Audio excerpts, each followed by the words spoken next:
complete complete attrition at the top of the Eagles scouting department. Basically, the top three guys. And now, now that we're in hindsight, you can kind of look back and see the the breadcrumbs, moving toward Andy Weidel leaving. Um, Now, it was interesting yesterday because the word got out there that the Steelers were done with their second interviews and they were going to move pretty quickly to hire a GM. And I just put a little tweet out there that said Andy Weidl watch, Eagles, blah, blah, blah.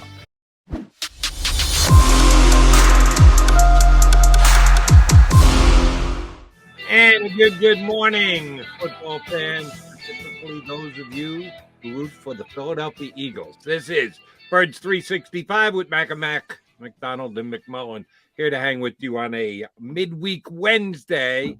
JM, we got lots to talk about when it comes to the Philadelphia Eagles, and I get it. We're in the midst of the offseason. Every single move the Eagles make, we analyze / overanalyze. We can't wait for the season to actually get here. But across the board, we've sung the praises of Howie Roseman et al. About the moves that the Eagles have made. They have upgraded the roster in a lot of different ways. But one that you can't necessarily say they've upgraded, it's a question mark at best, is their front office. Last night, the Eagles lost another key executive. We knew that it was a possibility. Andy Weidl had been rumored to be interested in the Pittsburge Steelers general manager opening. He interviewed for it. He interviewed for it a second time. They got down to 6 candidates who got 2 interviews apiece, and a lot of people believed Andy Weidl was a top candidate. He's leaving for the Pittsburgh Steelers, not to become their general manager, but their assistant general manager. If you can, please explain how this is an upgrade for Andy Weidl to go to Pittsburgh. Basically, it seems to be the same job, but titles come into the mix here that denote how much power a guy has. Why is Andy Weidl no longer in the Eagle front office? Yeah, this is an interesting one, Jody. As you mentioned, there's been complete attrition at the top of the Eagles scouting department. Basically, the top three guys. And now, now that we're in hindsight, you can kind of look back and see the breadcrumbs, moving toward Andy Weidel leaving. Now, it was interesting yesterday because the word got out there that the Steelers were done with their second interviews and they were going to move pretty quickly to hire a GM. And I just put a little tweet out there that said Andy Weidl watch, Eagles, blah, blah, blah. And then pretty quickly after that, and somebody texted me, friend of the show, by the way, and said, Omar Khan's going to get the job. And I said, woof, Eagles dodged the bullet. Turned out he was right. Omar Khan got the job. Makes sense from the Steelers. The Steelers are the definition of continuity. That's what they do. They want to keep everything in-house if possible.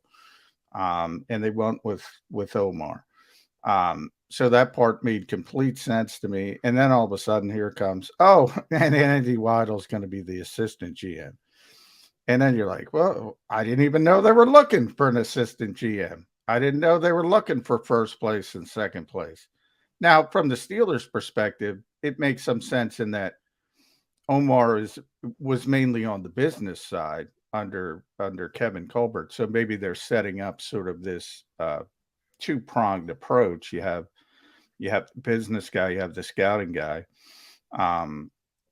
So from that standpoint, it could make some sense from their perspective. Maybe they wanted Brandon Hunt, the other internal candidate, but maybe he got upset about losing out. Who knows what the politics are from the Steelers side. And Andy is a Pittsburgh guy, grew up in the Pittsburgh area. Tom Donahoe gave him his first job out in Pittsburgh. And we got to circle back to Tom Donahoe. Ended up, he leaves, obviously. And you're right. On paper, other than the title, vice president of player personnel versus assistant GM. And I've mentioned this before on the show. For whatever reason, the NFL has sort of set assistant GM, that title, as more than vice president of, Jody McDonald, whatever title you want to give. The biggest title in the history of the world, vice president of football operations. Perfect example. By every definition, Cat Raish had more things to do than, an assistant GM who just works on the scouting side. But for whatever reason, the NFL sees personnel control as the be all end all. And if you're number 2, they consider that a promotion at this point. You can argue that, but that's got to be better defined. And, you have all these nebulous terms. The Eagles have been very headstrong about not giving out that title. I don't know why. It would simplify a lot of issues if you wanted to keep people. And maybe that's the answer. If you wanted to keep people, I will say when all this started with Ian Cunningham and Brandon Brown, they just got straightforward promotions. So if you look at each thing in an individual context, it's not that bad. If you look at Catherine Raish, she just wanted to work with Andrew Berry. They're very close in a lot of ways. Andrew Berry got her on the fast track to being where she is as the highest ranking women's football executive so far in the history of the NFL. She just wanted to work there, wanted to work with him. Understandable. Andy, though, is the one where my ears kind of perk up. And I go all the way back to his pre-draft media availability when he wasn't there. He was sick.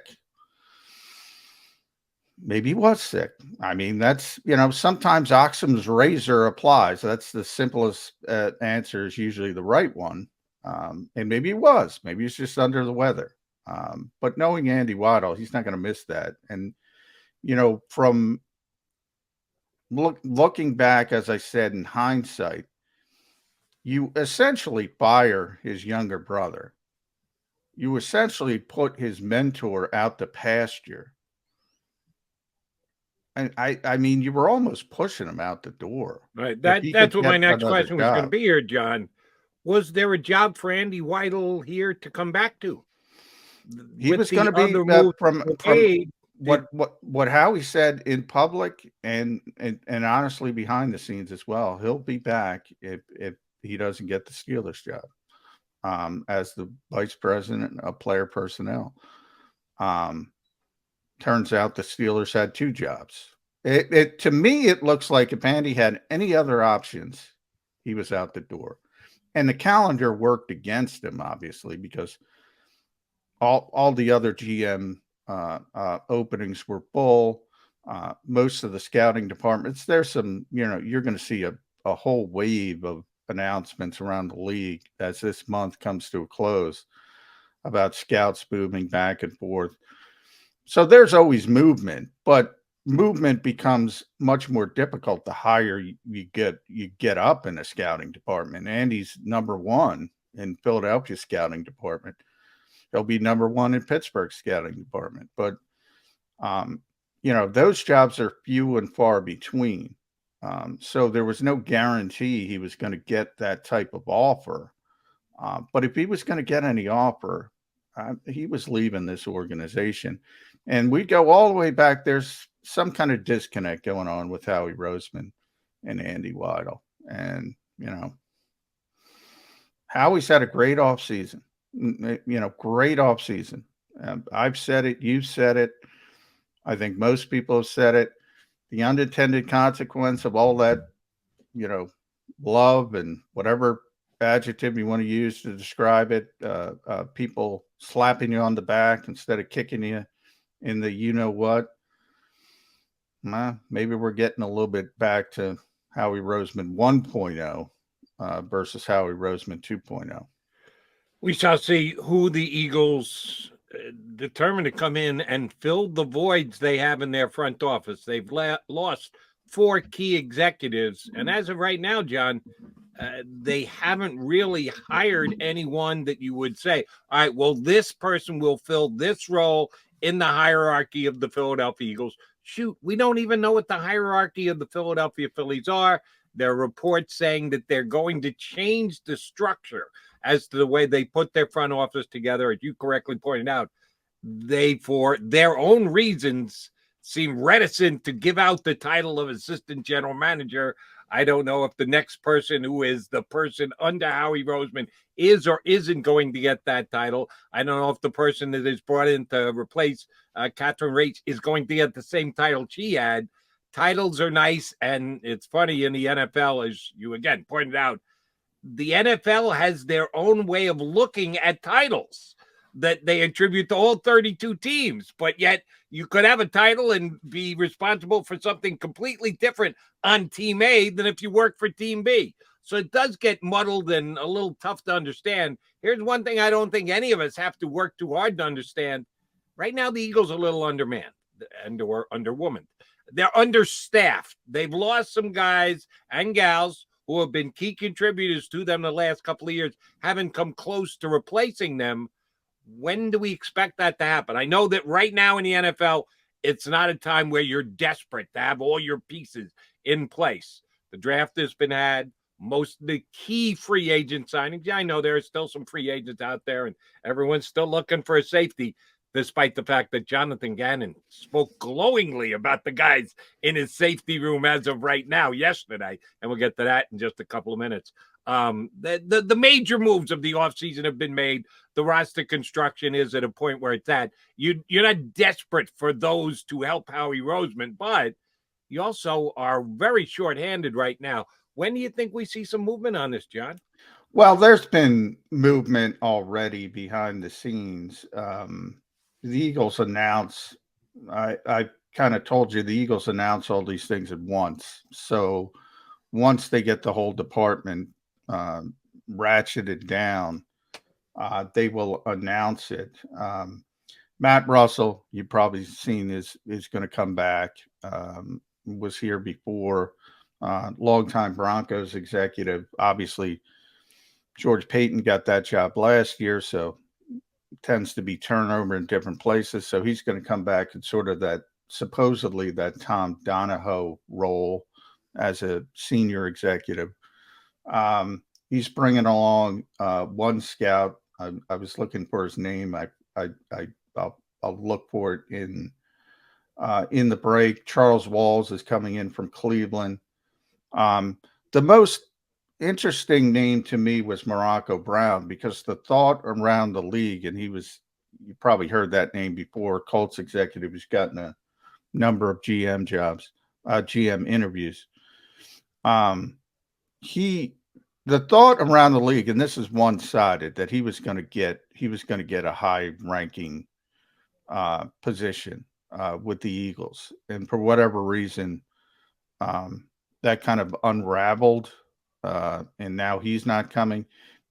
Brandon Hunt, who was a finalist for the Steelers job, maybe he's upset. Maybe that's a trade. Maybe end up that the Eagles wanted Brandon Hunt before, or were thinking about hiring before when they hired Joe Douglas. So they've had their eye on him for a while. So there's been a lot of movement behind the scenes. Guys like Alan Wolking, who's here, he was the Southeast area scout for years. Think Alabama, Georgia, he's going to get promoted. It's just a matter of what. Phil Baez been around for a long time. He's going to get promoted. Amina Solomon's going to get promoted. So there's going to be a lot of promotions, a lot of people coming in, a lot of turnover, though. And it's strange for a team. Look, it's not strange at all if you fire the GM. All right, you clean house. Right. A lot of people want to bring in their own people, but generally, I brought up George Payton. Generally, even that happens slowly, because you can't come in and just fire everybody who's been working and doing all the work. So that's generally a slower phase. The fact that the Eagles have lost this many high profile people in essentially, 6 months, 5 months, it's unheard of. I can't think of another from an organization that didn't fire their GM. Right, without It's the move at the unbelievable. top. Yeah, it's unbelievable. That's why I'm asking, and you're saying there are some. The guy from Denver did come in, but to fill the Tom Donahoe role, I don't even consider the Tom Donahoe role one of the key offseason changes in the Eagles front Oh, it office. is. It is. That one's key. That one you should put Tom with in a lot of ways, like Tom Tom's older. I think he's 75, so he might retire. He was a very important part of that scouting department.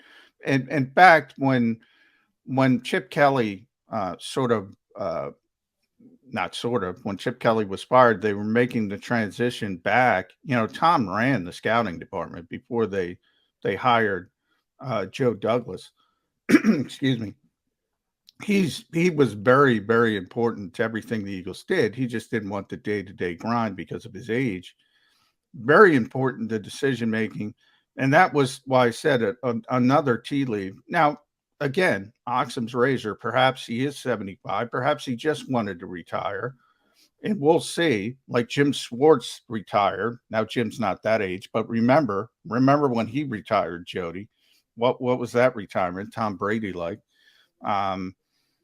I'm not, maybe Tom works somewhere else, maybe he doesn't, but he was a very important part of this organization, very important part of the scouting department.